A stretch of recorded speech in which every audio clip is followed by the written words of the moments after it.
Hey everybody, welcome to another episode of What a Hell of a Way to Die. It's February, the last month, the last horrible month before spring, before we can start tasting the sense of spring. Hopefully, you're starting to see some more sunlight over there. We're all moving out of our dark, cold caves. Although St. Louis is supposedly supposed to get anywhere between 6 to 12 inches of snow in the next day or two. So we'll be back in our caves. But how are things going on the other side of the Atlantic? It's fine, man. I mean, it's been really dry and sunny. I mean, like obviously variable because it's England and it's not a very sunny country in general. But this has been a much less grim winter than the previous years. It hasn't been anywhere near as rainy in southeast England, and we've actually had a lot of really bright sunny days, even if it's cold.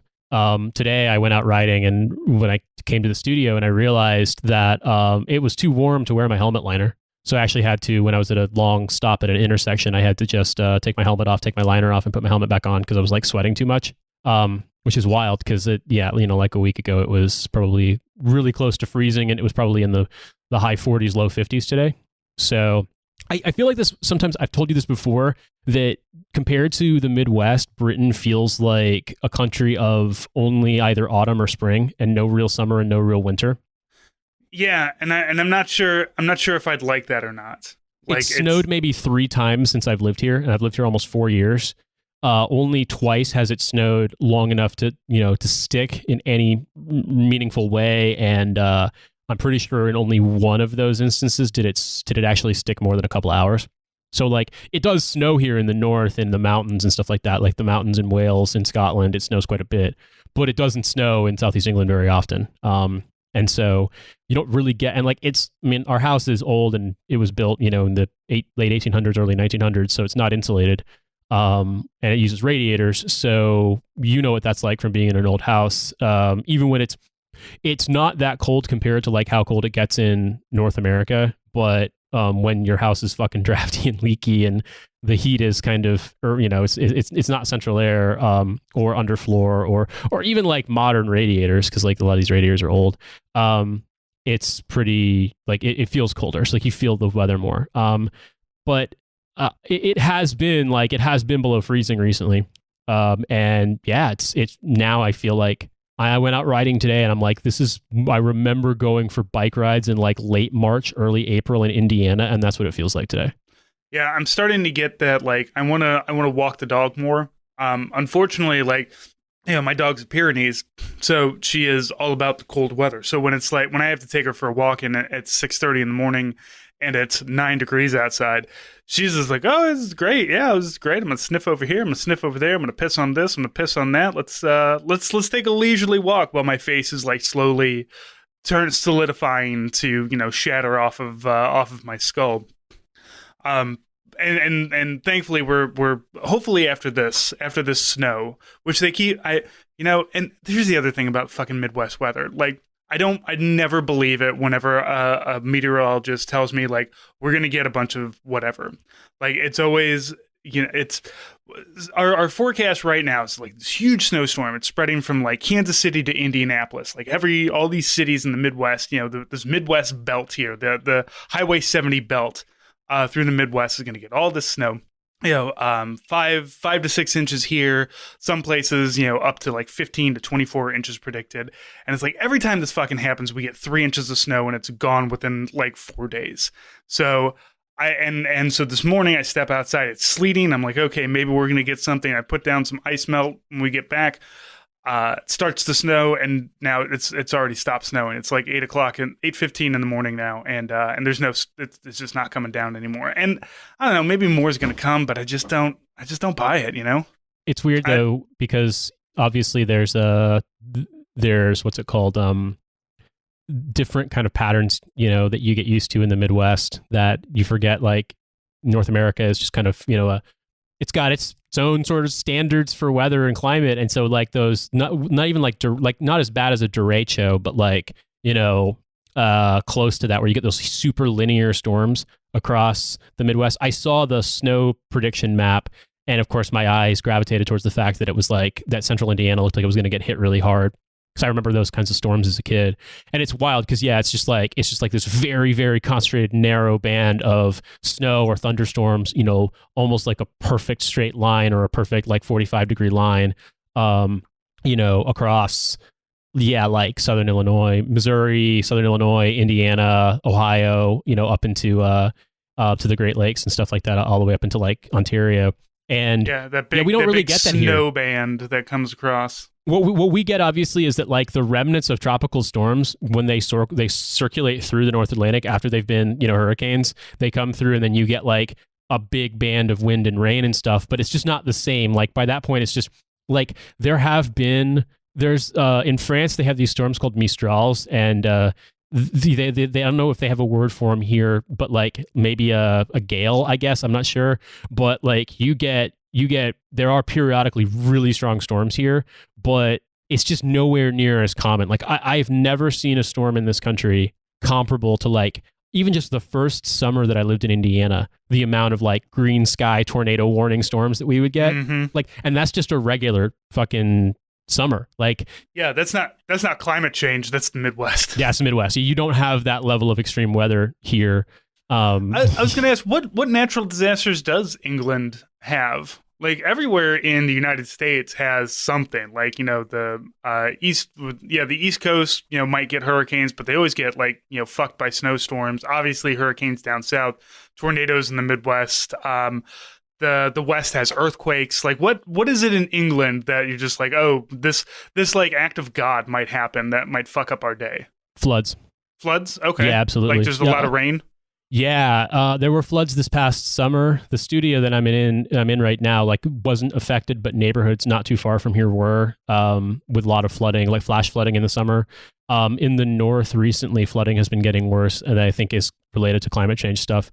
During the 2019 election, it was remarked upon that despite there being huge floods and total lack of government response in the I think it's the Don River, like the Don Valley, around Doncaster, there, of course that area voted super Tory regardless.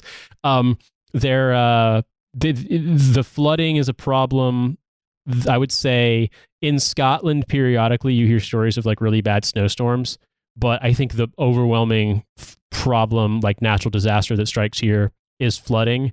And then to some extent, you'll have ice storms and winter storms. Like in 2010, I believe, there was like a super strong winter storm here. I remember seeing a satellite photo just because it was being circulated. It was, maybe a day or two after one of the iterations of heavy snowfall.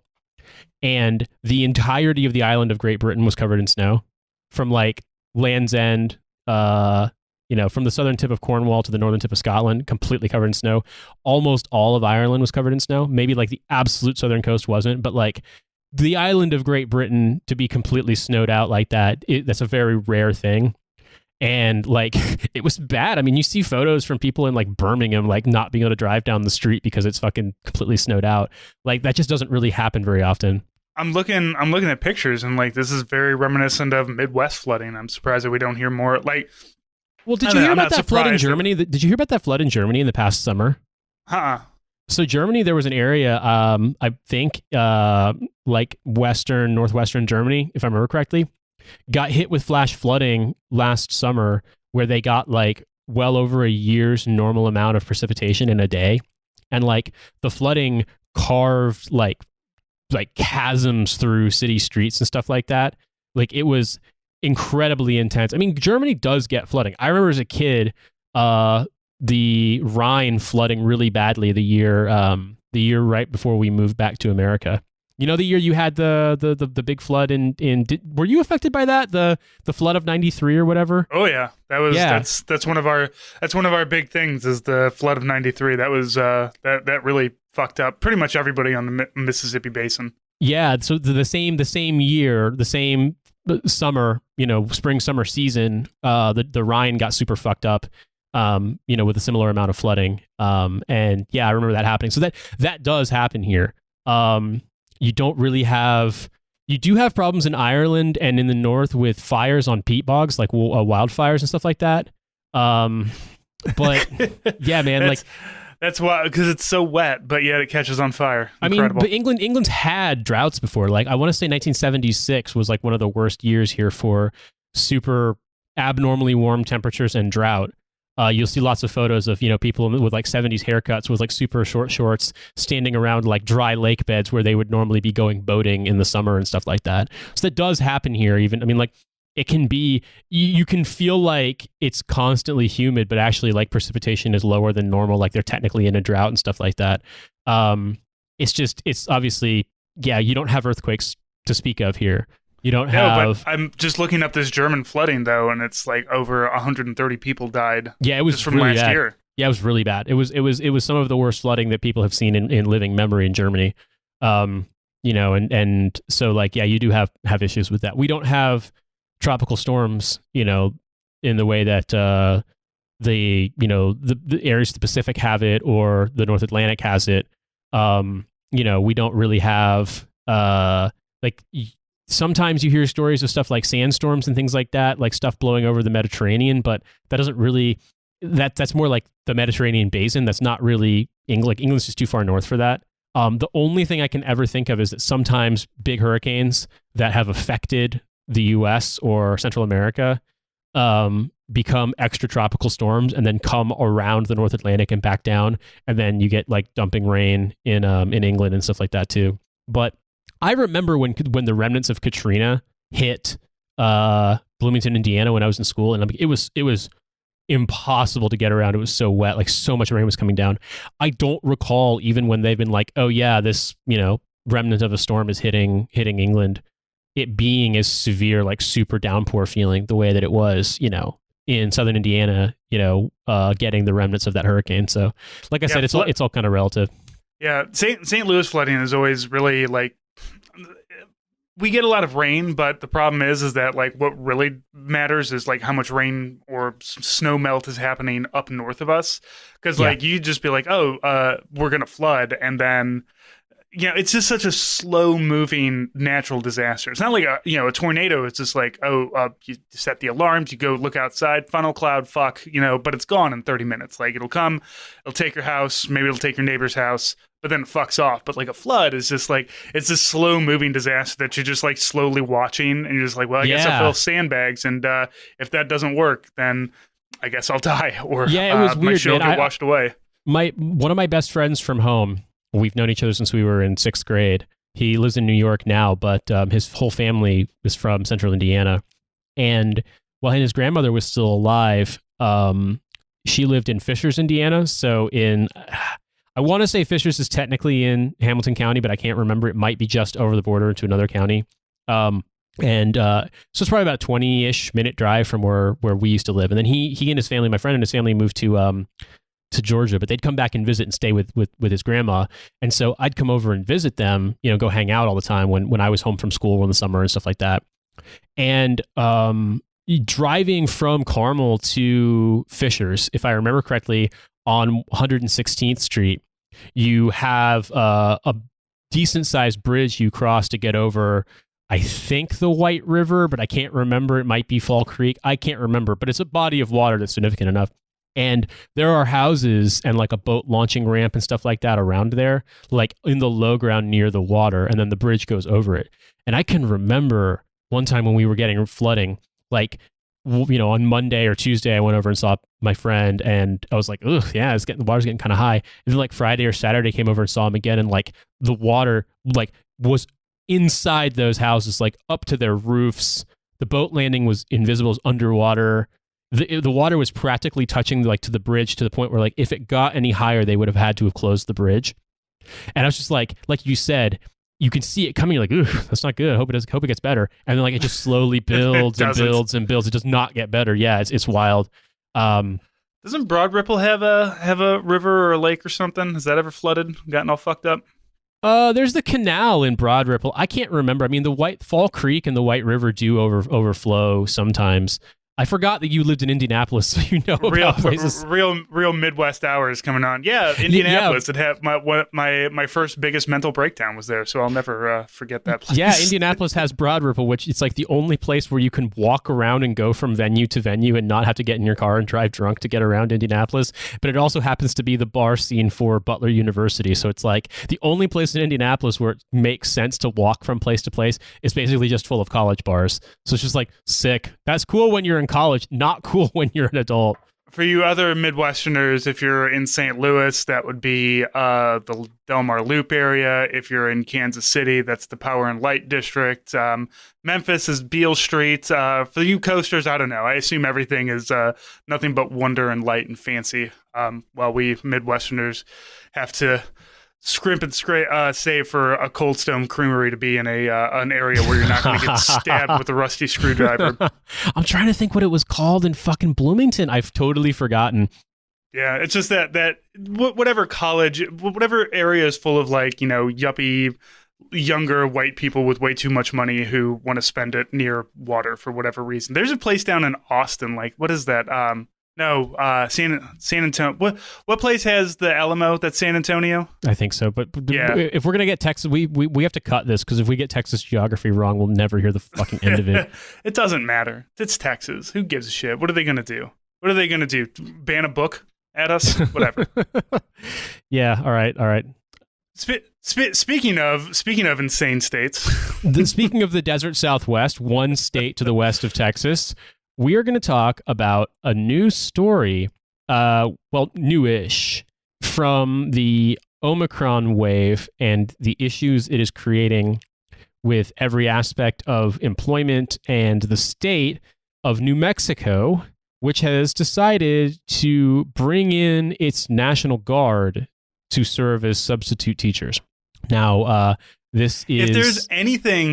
If there's anything to tell you that school is just for babysitting, it is this. It is taking National Guard soldiers away from their regular jobs to do this job so that other people can go do their regular jobs. It's also funny to see the photo in this article, because it's Governor Michelle Grisham standing at a podium wearing a mask, and behind her are guard troops standing at parade rest, and I see what looks like a specialist, an airman first class, or literally a senior airman, a corporal, and they look like they should be in high school. Like, to me, they look like kids, and so it's just very funny to me to think of, like, yeah, great idea. Bring out, like you said, Francis, troops who typically have jobs because they are not full time, and they can't go to their jobs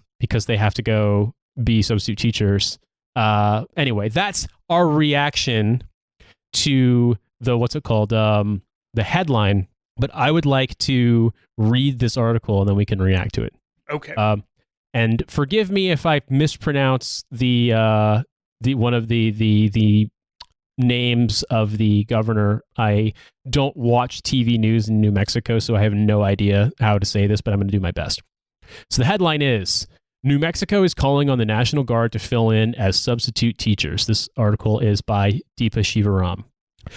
National Guard members and state workers are being encouraged to volunteer to become licensed substitute teachers and childcare workers under a new initiative in New Mexico, the state's governor, Michelle Lujan Grisham, announced Wednesday.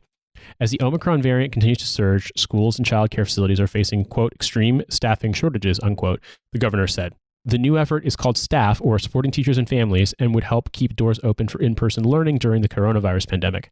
Quote, our kids, our teachers, and our parents deserve as much stability as we can provide during this time of uncertainty, and the state stands ready to help keep kids in the classroom, parents able to go to work, and teachers able to fully focus on the critical work they do every single day in educating the next generation, Lujan Grisham said in this statement. State workers who sign up for the initiative and pass all the requirements, which include a background check and online workshops, are allowed to use administrative leave to take on these new roles. The state personnel office allows up to 5 consecutive days of paid administrative leave at a time, the governor's office confirmed NBR. The state says it will balance the needs of schools and state services, so there won't be disruptions as state employees take on teaching and childcare worker roles. New Mexico's goal is to prevent the back and forth between in-person and remote learning. Since winter break, about 60 school districts and charter schools have moved to remote learning, and 75 childcare centers have partially or completely closed because of staffing shortages. Quote, we've heard from multiple districts that a lack of substitute teachers is among the most critical staffing issues right now, and they've asked for the state's support. Public Education Secretary Kurt Steinhaus said, quote, we are ready to step up to support our teachers who have been on the front lines of the pandemic for nearly 2 years now by increasing the state's pool of substitute teachers, unquote. State governments across the country are facing similar struggles in coming up with an alternative way to help staff schools. In California, Governor Gavin Newsom signed an executive order that gives schools more flexibility in staffing decisions. In some states like Kansas, the requirements for being qualified to be a substitute teacher have been lessened. This week, Oklahoma's governor signed an executive order allowing state employees to work in schools as substitutes while retaining their regular jobs. In a way, there's 2 points that I want to make really fast before we react to this, just out to sort of clear the air, which is, number one, there is a difference, as insane as this sounds, between doing this with lessened or no requirements, no background checks, no any kind of like certification, versus New Mexico saying like, hey, do this, we're going to give you admin leave, etc. It sounds crazy, but because of the fact that like, you know, ultimately if you bring a 19-year-old specialist or private first class in there, you know, even if they've taken online courses, like they are not going to be anything but a babysitter. So that is ridiculous. However, wheeling the TV with the VCR into 100%, and it's still a VCR. But something that I'd point out too, just because I lived in New Mexico and went to New Mexico public schools for the 3 years that I lived there, New Mexico is one of the poorest states in the U.S., and I think that there's a significant amount of, if I remember correctly, and also from what I can tell from reading this, of kids that like are not going to get stuff like reduced or free cost meals if they're not in school. And so like, I understand that this is probably being driven by an impetus to get kids in schools, both because of, like you said, the daycare aspect, and also because of the fact that like there are certain benefits that they get being in school versus at home if like their families are food insecure and stuff like that. But I think it's weird because if they phrased this as state employees, you probably wouldn't have seen headlines about it, or at least not to any great degree. Like the Santa Fe New Mexican might have written an article about it, the whatever the newspaper for Albuquerque is, in case you were wondering which city I lived in and which city I didn't live in. The Albuquerque newspaper might write about, you know, that kind of thing, like, but it wouldn't be a national story but you know, Guard employees are technically state employees.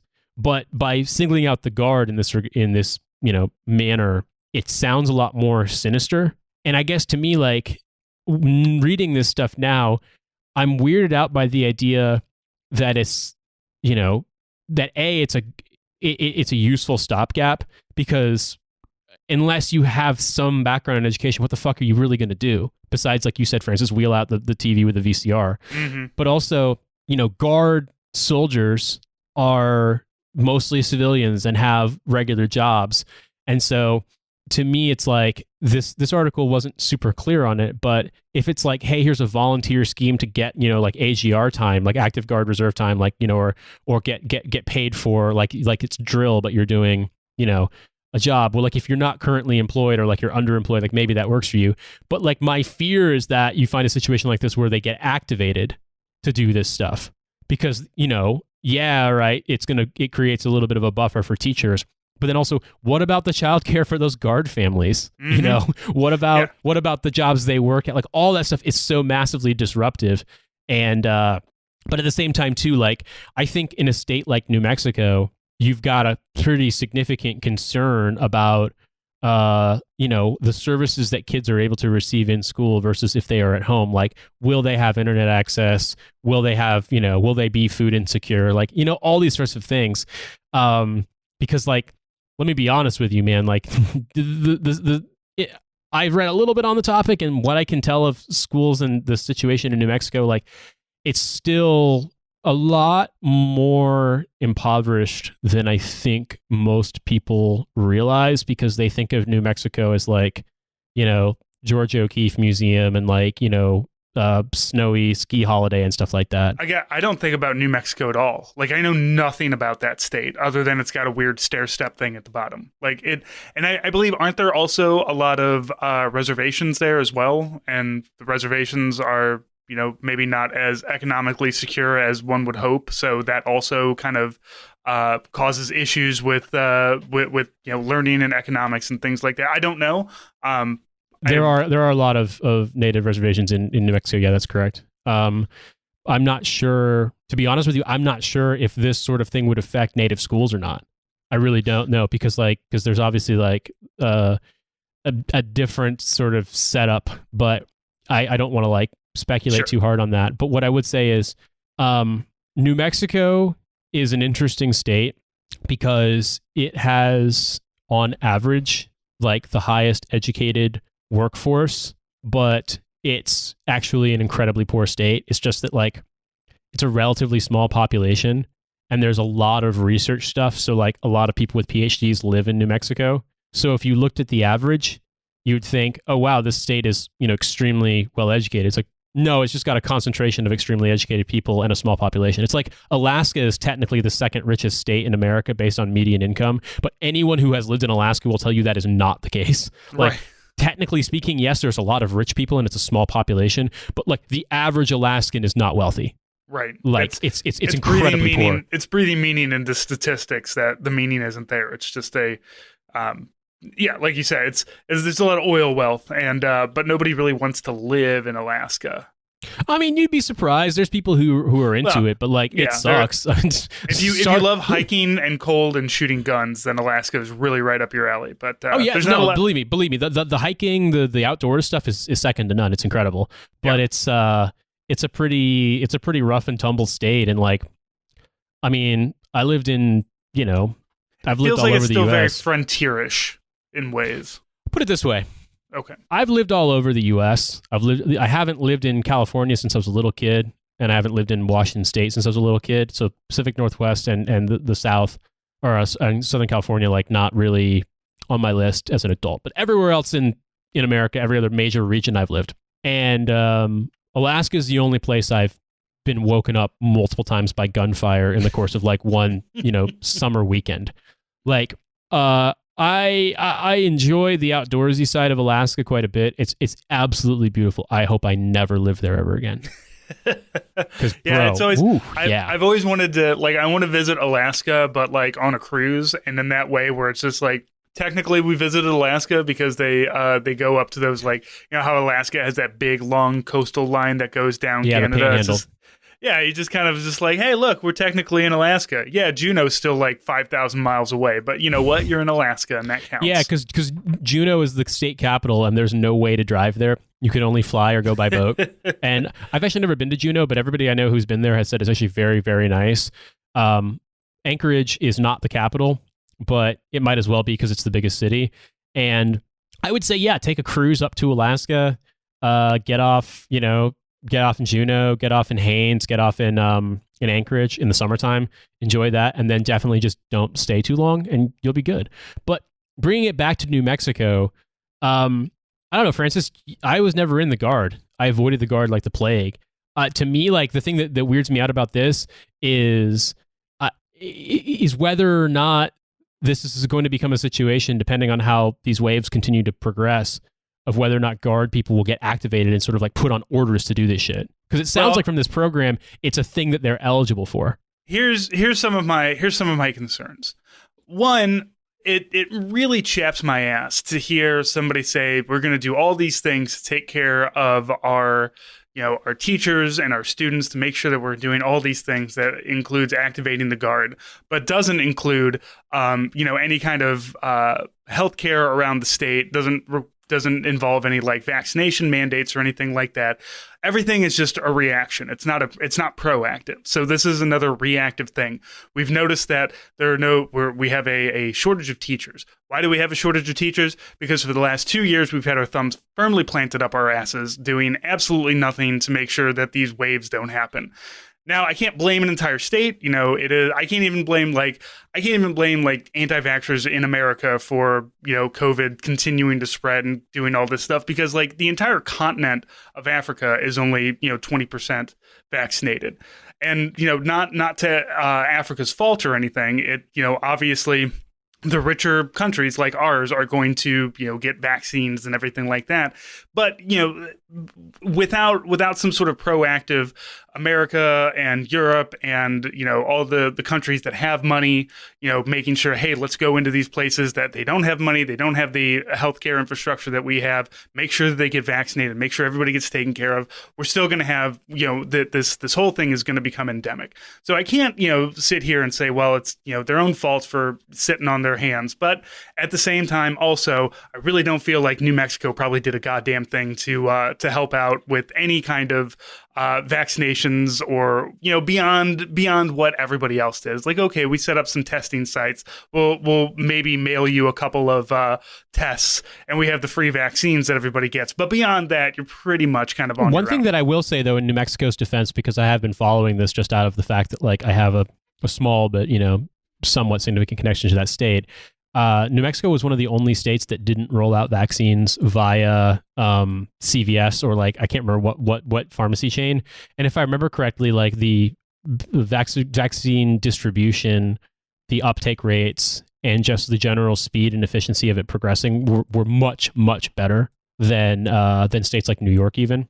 Sure. And I'm pretty sure that New Mexico was one of 2 states that didn't opt to do that. I can't remember if it was like Rite Aid or CVS or what pharmacy brand it was, but I recall that being that they did not choose to go the commercial pharmacy route for the sort of logistics of vaccine delivery, and it actually worked out better for them.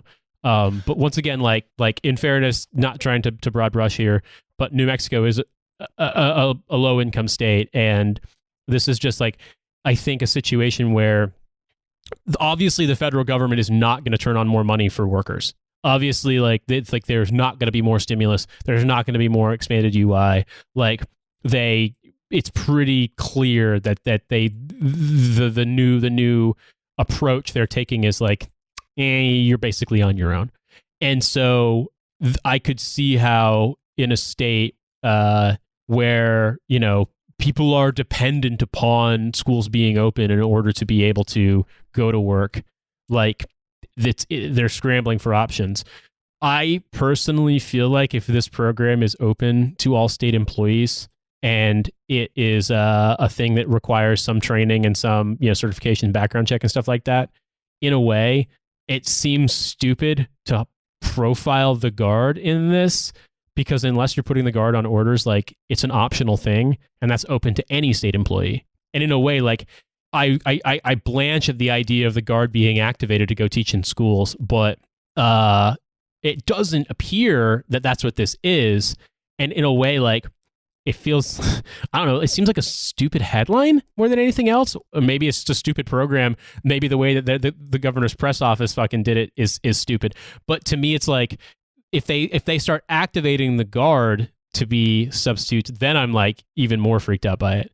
So do you feel like at this moment, like just currently what has been put out and what has been done for activating these guys, it's not the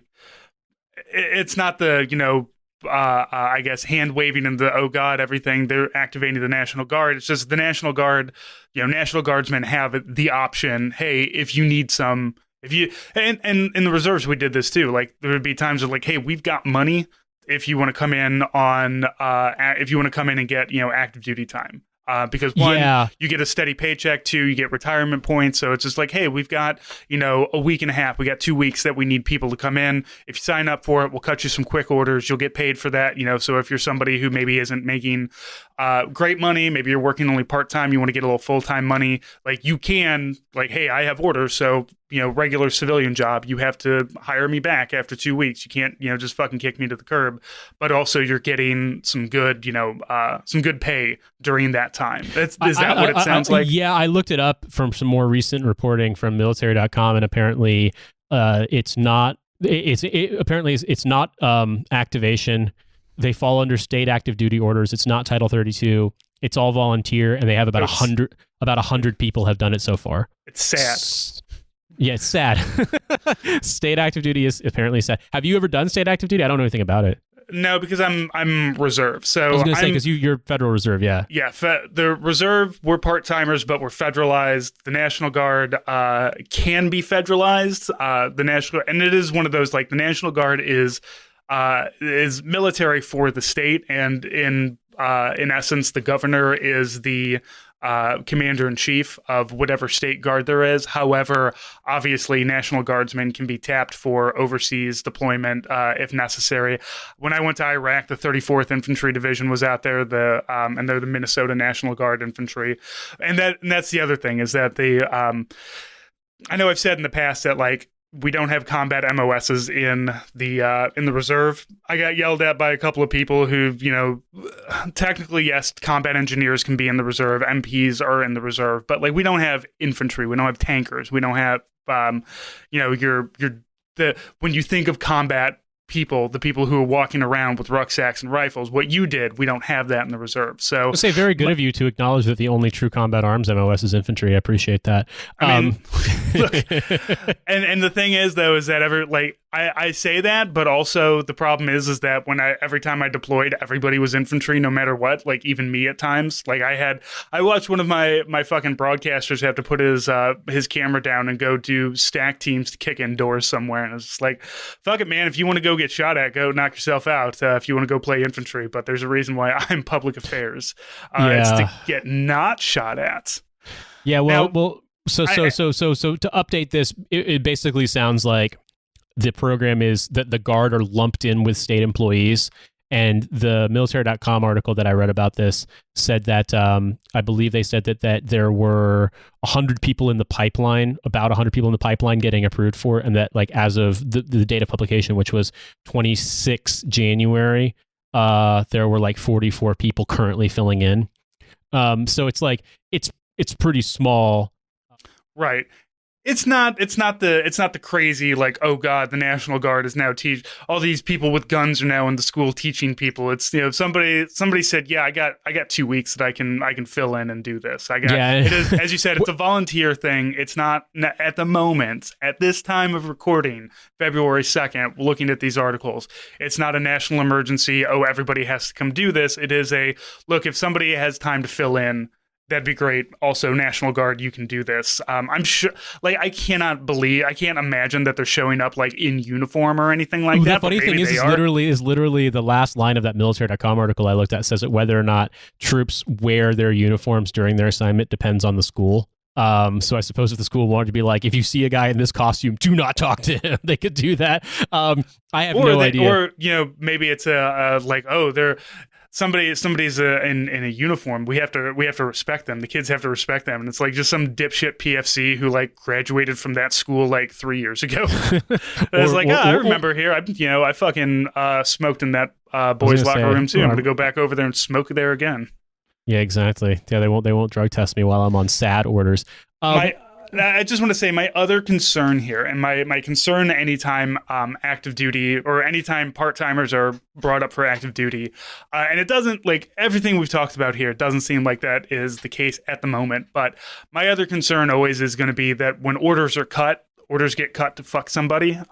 They get, if you get orders for 30 days of active duty, that means you're entitled to a bunch of benefits, such as BAH for, pay your rent at home, healthcare, things like that. I have more than once been cut, as like, hey, we're going to be out for a month. We're going to cut you 2 sets of orders to do this. And it's like, why are you doing that? It's like, oh, for administrative reasons. It's like, no, y'all just don't want to pay me. That's fine.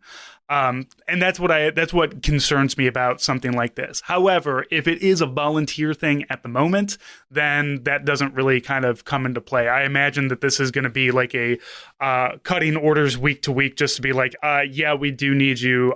No, we don't need you. If you want to keep doing it, just to kind of like, and again, I don't know, but it does sound like it's you can do this for however long you want. And when you're done, you're done. We'll cut you orders to pay you because we have to, because that's just how pay and active duty and tracking and stuff like that works in the military. You have to have orders cut. And just we'll do it week by week or something. But it's like the guys that are down on the Texas border right now on the state active duty deployment shit, where they're just kind of getting boned in 9 different ways. And I'm sure one of them also is financially. Actually, no, I know that one of them is financially because there have been articles about how the finances of those poor schmucks down there have been completely, dog shit. So, well, I feel better about it. I'm glad we talked about this. I feel better about like that. This is a decision that a guardsman can make themselves. That it's not a, hey, you dipshits are all going to go teach kids, because that would be a that would be really horrible fucked idea. up. And I think the thing for me is, like I would be really freaked out by every aspect of it if it was just like, no, we're activating the guard and we're putting them in schools, like no questions asked. It sounds like the thing in Oklahoma where they're cutting requirements to be substitute teachers. That's actually freakier in a way, because it's like, oh no, we don't need background checks. Oh, great fucking idea. You know what I mean? Like that's way more concerning to me than the guard being allowed this like any other state employee. I'm not saying it's good, but it's less frightening, both like in every sense of the word, than the headline kind of made it sound.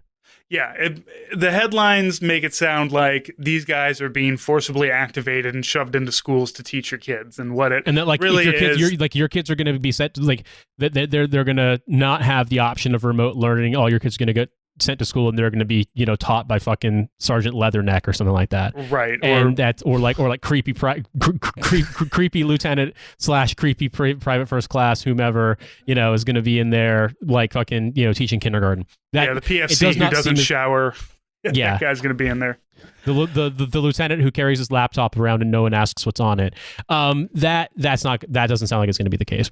However, there is one other thing we wanted to talk about before we close out this episode, which is this is niche military stuff, specifically Army, but I figured you might want to talk about it because it's funny. And so for civilian listeners, let me please just introduce this to you and give you a little bit of backstory, because it's important to understand this context before we talk about the discussion. All right.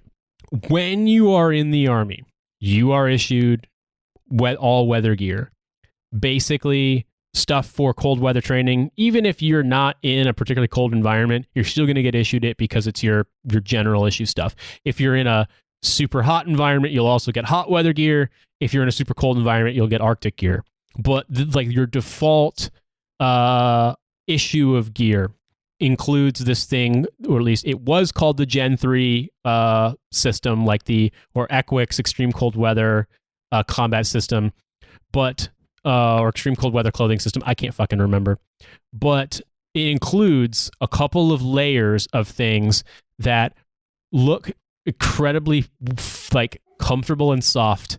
They are great to wear. They're warm. And if you are not in the combat occupational specialty, it's pretty common to wear them because they are uniform. They're part of the uniform. You have a fleece jacket, fluffy, soft fleece jacket, and you have what looks like a Michelin Man suit, a big puffy coat. Now, the big puffy coat and the fleece have blank Velcro attachment part, like strips, so you can put your name tape, your last name, and your branch of service, your U.S. Army or U.S. Air Force, whatever, fucking tape, and your rank. It's got a rank spot and a rank spot. Yes, exactly. So as me, former Captain Dipshit Bethea could have U.S. Army Bethea and Captain's bars. Now the issue with this is it looks comfortable and it looks not like fatigues, which means every combat arms senior NCO and officer loses their fucking mind about it because they're like, how dare you wear this thing that you've been issued? You can't wear it. It's too soft and comfortable. Right. Now, you can't wear it as outer garments. So they're like, put it on underneath. Even though you have underneath stuff. You get your waffle tops. You get your the long underwear stuff. You have underneath stuff. This is very obviously outer gear. And but that being said, in wet weather, it's not particularly useful. So the way it's supposed to be worn, I know this from being in fucking Korea when it was like 0 Fahrenheit all the time. The way it's supposed to be worn is basically the following. You've got your base layer, which is like we call silkies, which is like I don't know if it's polypropylene. Like it's basically like a moisture wicking base layer. You have pants and a shirt. Shirt's got long sleeves with thumb cuts on it, so you can have like a thing to cover your wrists and hands that you can not have exposed skin when you're wearing gloves. Then you've got the waffle top. You've got which is a polypropylene like kind of not quite a fleece. It's got like these like kind of diamond cut sort of waffle pattern thing on it. It's fluffy and warm. That's pretty common to wear underneath your uniform top, like underneath a regular, a uniform blouse, or underneath like a Gore-Tex, depending on like what you're doing. On top of that, you can wear the fleece, the one we're talking about, the soft coat. And then typically you would either wear your uniform top, like a regular uniform top over it, or a Gore-Tex top. The Gore-Tex or like the soft shell. I think there is actually a difference between the Gore-Tex jacket and the regular soft shell jacket. If you wore all that stuff and the like the wet weather one, you'd be really fucking hot because it's like not permeable or breathable. Whereas the Gore-Tex ones are. It just kind of traps everything right next to your body. It's like wearing a plastic bag. So when we were in Korea, it was balls cold at Winter Gunnery, we were allowed to wear the fleece and the waffle top if we wanted, but we had to wear our outer shell, Gore-Tex top shell, as our outer garment. So it was, I went into it being like, I was a paratrooper in Alaska. We did cold shit all the time. You just need fucking Silkies and Gore-Tex. And then I was like, no, actually, I think I want my fucking waffle top. And then by like week 5 of being in Winter Gunnery, I was like, I also want the fleece on top of the waffle top, as well as my Gore-Tex outer shell. But we were never allowed to wear the fleece as a uniform, the outer garment. And this provokes so much consternation and fucking, purple-faced fury from people, because it's got spaces for rank and name tapes. It's an outer garment.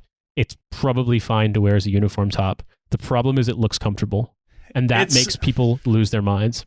And let me tell you, the big, see, in my units, nobody gave a shit. You wore it on the outside, nobody cared. However, there was once we swapped over from the old UCP pattern to the OCP pattern. Whatever they're wearing, the camo pattern they're wearing now, the fleece changed colors. It went from like, I don't know, kind of like a blue-green to kind of to that like coyote tan. And let me tell you something about fucking colonels and sergeants major who just getting all up in arms because you're wearing the new uniforms but the old fleece. And you would just look at him and be like, sir, nobody issued me new fleece. Nobody's issued me any of this new shit. I got, in the reserves, when we got new uniforms, you got the uniforms. You got maybe a pair of boots. And then everything else you got told to fuck off. You wanted winter, like a field jacket? No, you're not going to get that. You want the waffle tops, the silkies underneath. If you wanted that stuff, you needed to go on a deployment. All that shit that I have is because I went on a deployment fucking 10 years ago. Anything, if you're a new person in the Army, you're kind of fucked on stuff like that sometimes. So we never really gave a shit. But as soon as like they're just like, that's the wrong color, it's like, you realize that we're like in North City, St. Louis, right? Like, this shit doesn't fucking matter. None of this matters. What you're angry about. But you're bored, so I get, and I'm a sergeant, so you got to yell at somebody, I suppose. And then we did have the back and forth about is it under? Do you wear it over? And like, I mean, we have 670-1, right? Isn't the fleece in there? Like, I don't understand why. Like, the whole point of AR 670-1 is that we don't have these conversations because it's written down how you're supposed to wear shit. The problem is that it's also at the commander's discretion, and so like they love to make fucking stupid decisions on this, but.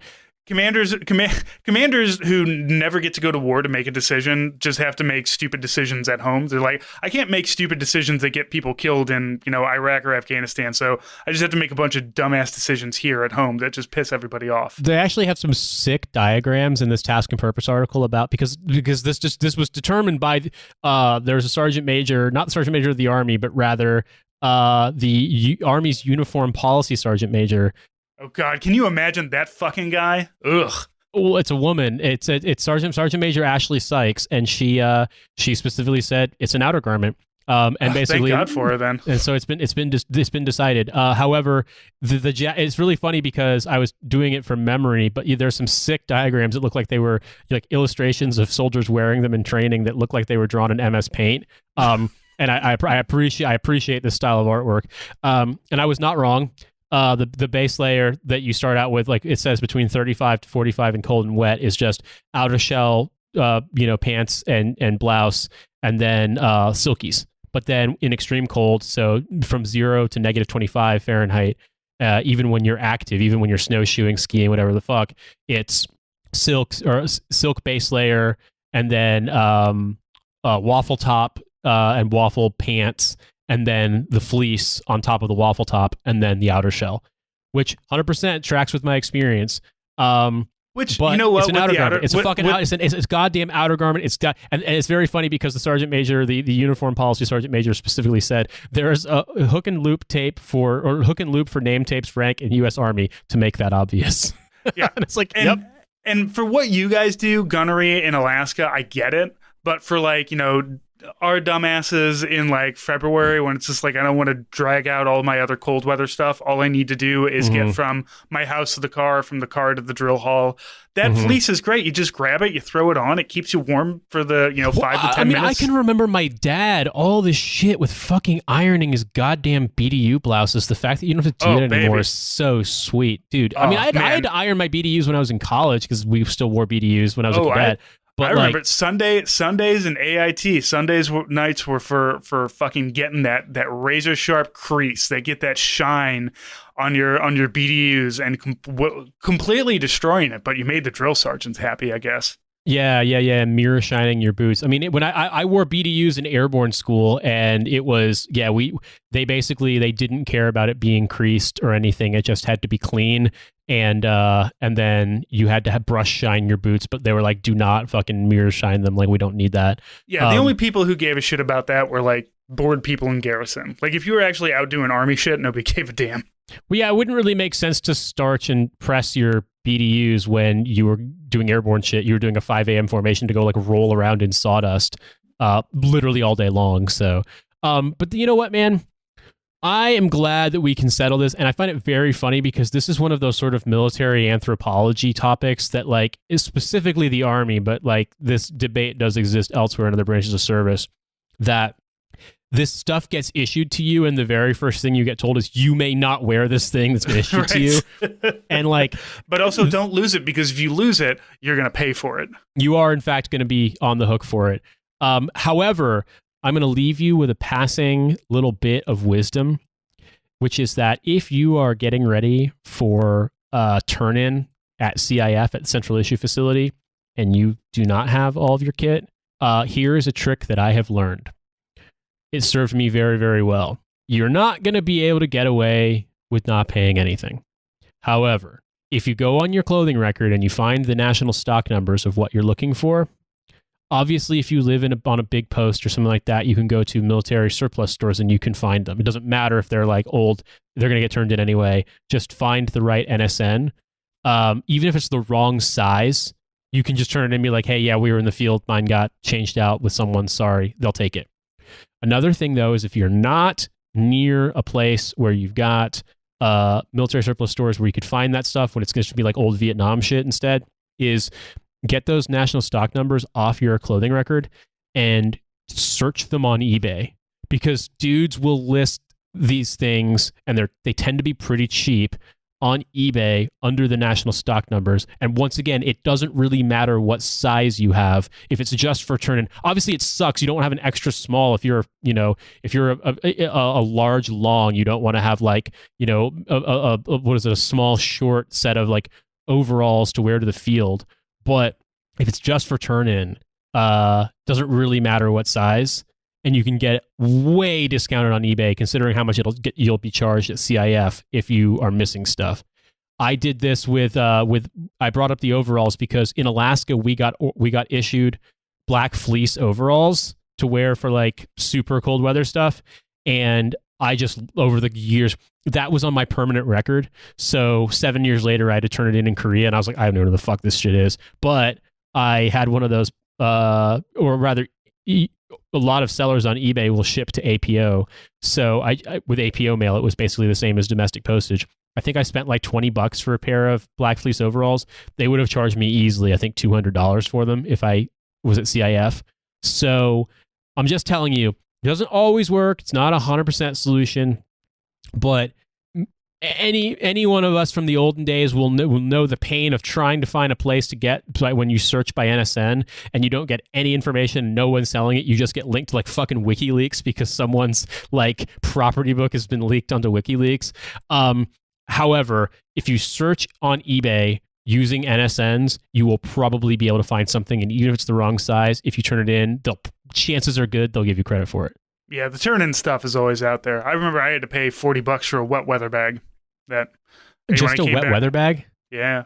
That's after Afghanistan. I came back from Afghanistan in 2004, at the end of 2004, and they had, we went through, we did all of our turn-in stuff, and they're like, you can't leave this base until you give us money for the wet weather bag. And a fucking colonel had to spot me $40. I had to do a flipple on someone's lost sleeping bag so he could get out of the army. I'm not joking. He mailed his stuff back when he got sent to a little outpost. He mailed his stuff back to the main fob using the military postal service to try to like get some of his shit out because there's only so much they could carry. He just put it in a box and then it got rat fucked and stolen.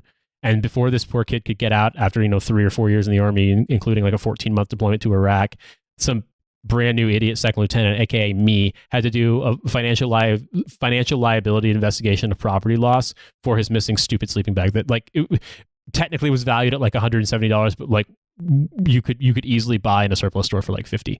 Yeah, but which reminds me, I have a bunch of I've gone through all of my army stuff and gotten rid of some things, but I have a bunch of like old uniforms that's like I'm probably just gonna sell them online, DM for shipping, and it's just like, here, $40, and I'll send you some of my uniforms that I never wore, and the army didn't want back. So and it's just sitting in my basement. I don't need it. What the fuck do I need BDUs for?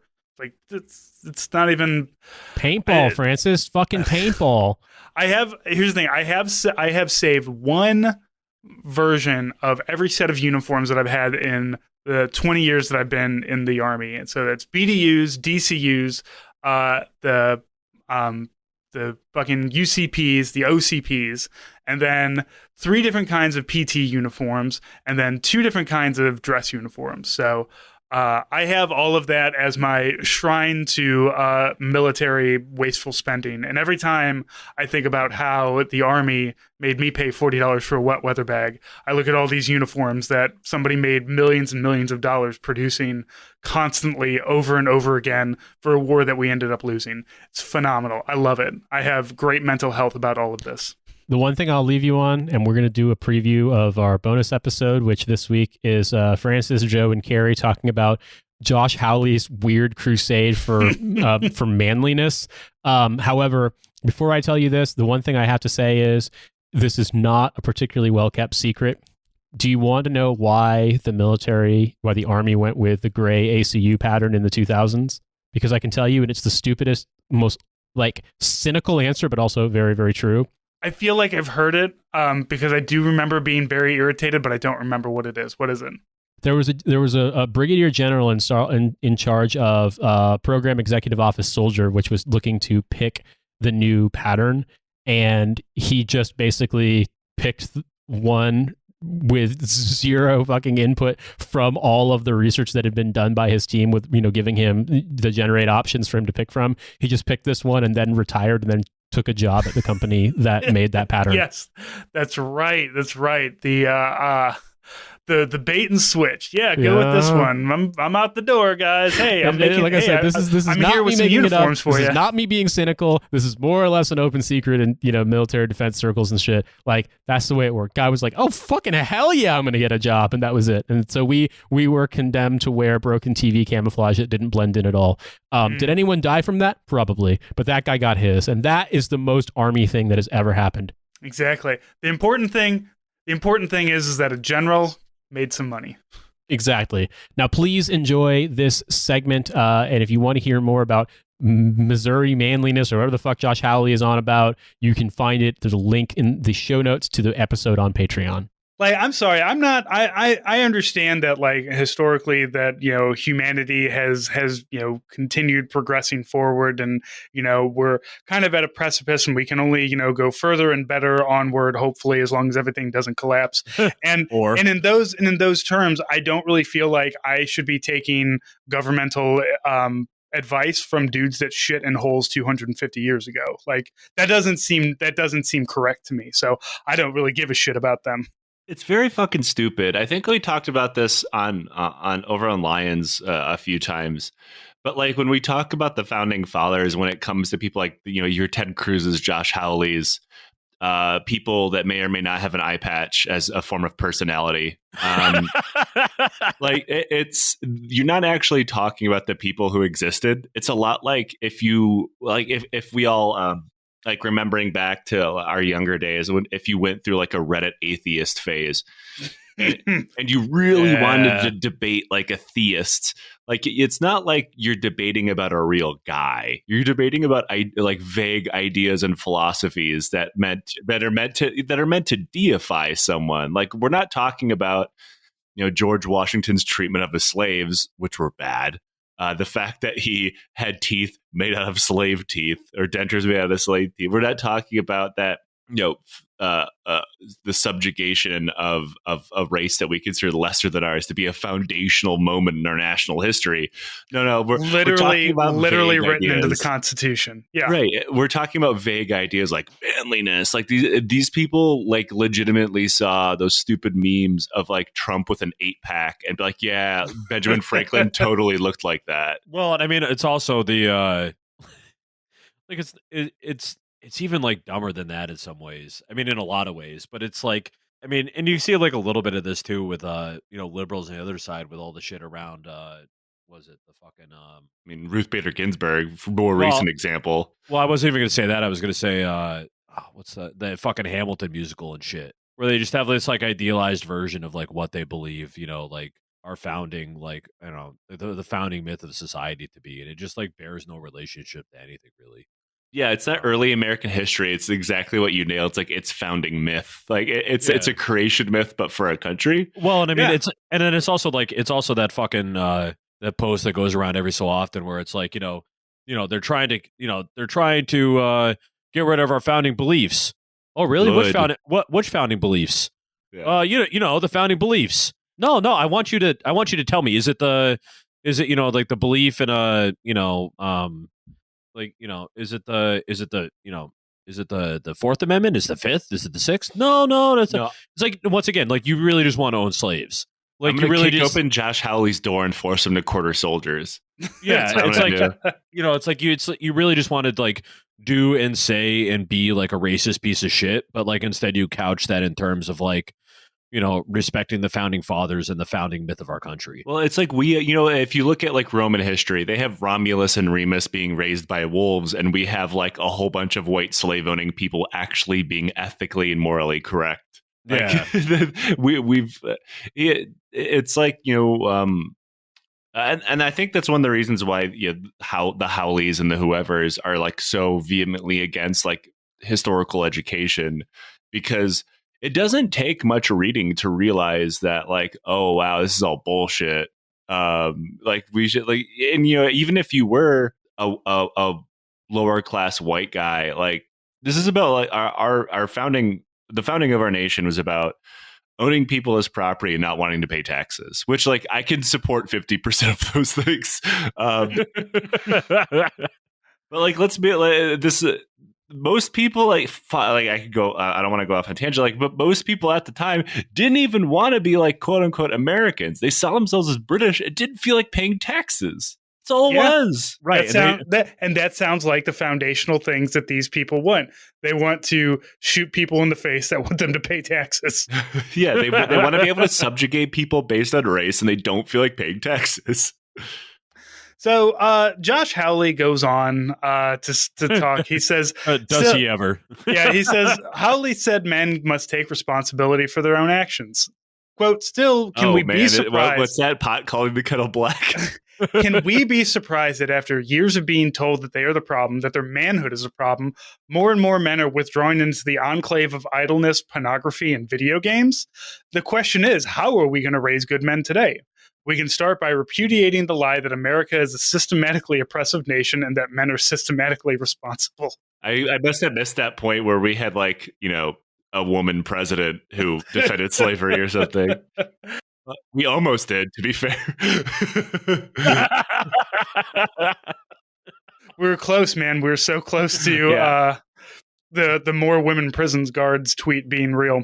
Yeah, I mean, the idea that like Josh Hawley is telling people they need to take responsibility for their actions is fucking incredible. Because there's that like now infamous picture of him like throwing a goddamn fist up to people right before they charge to the Capitol and tase themselves in the balls to death. Yeah, like you got to take so we got to take responsibility for actions. Asterisks, unless you're me. I hope you guys know also Josh Hawley has a podcast called This Is Living with his wife where they sit on a couch next to each other. In one of them he's wearing a vest, which I absolutely love dudes in puffy vests because like literally it feels like only like weird Republicans wear them. If you're a weird leftist who wears them, I apologize, but D-Ray. Yeah. I like that it's their podcast. The bonus episodes are actually listening to Josh Hawley watch his wife get fucked by the groundskeeper. That is just him crying. The last episode of This Is Living is the year-end review. It's episode 9. It has 333 views on YouTube. Wait, what?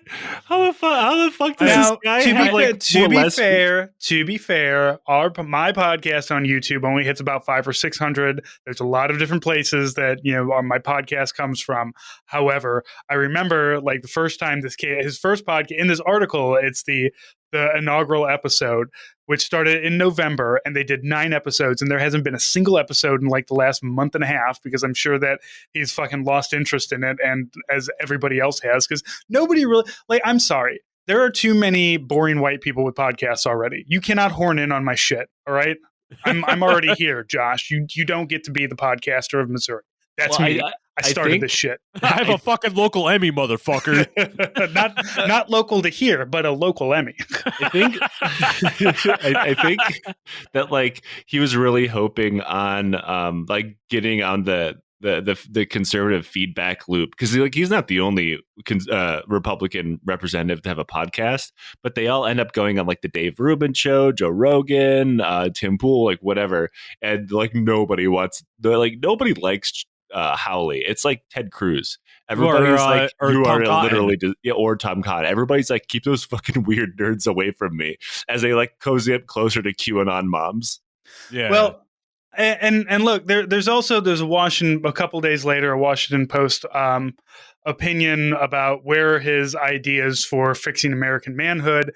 And I feel like this woman who wrote this, she did not have the what we have today, which is House Resolution number 288, which was introduced by Representative Ritchie. Representative Ritchie. Yes. Okay. Representative Richie Rich. Representative Ritchie is the elected state representative Clay County, and if you listen to the Lions Led by Donkeys podcast, you will recognize Clay County as where Jesse James was from. So he's got the Kearney, Excelsior Springs kind of area. It's like northeast of Kansas City is where Representative Ritchie is. Some of his other bills that he has put in. Let's see. Provides immunity from civil liability for disclosures by a charity, nonprofit organization, religious organization, or church of allegations of sexual misconduct. That is very specific. What Catholic congregation is he a part of? Here's my favorite. Establishes the, quote, Born Alive Abortion Survivor Protection Act. I think that's all of us? Is that all of us? Did we all survive abortion? Wasn't that a fucking... That's a joke from like a fucking where was that a joke from? That was a joke from somewhere. Like my mother tried the fuck what, god damn it, I think it was an Adult Swim. I can't remember what it was. Like my mother tried to abort me, but I survived. Oh Yeah. no, South Park was my Oh, mother yeah. kind was my mother kind when she stabbed me through the heart with a coat hanger while I was still in the womb. Let's go, beaches. So he watched an episode of South Park and said, "My God, these people need to be protected." Everybody, thank you so much for listening. You can follow me at Army Strength, follow Nate at Indies Deserts, follow the podcast at Hell of a Way.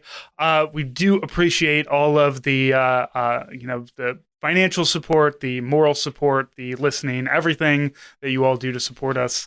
It keeps us going. It keeps us from having to sell our souls anywhere else. It keeps us from having to try to get you to wear MeUndies or whatever the fuck it is.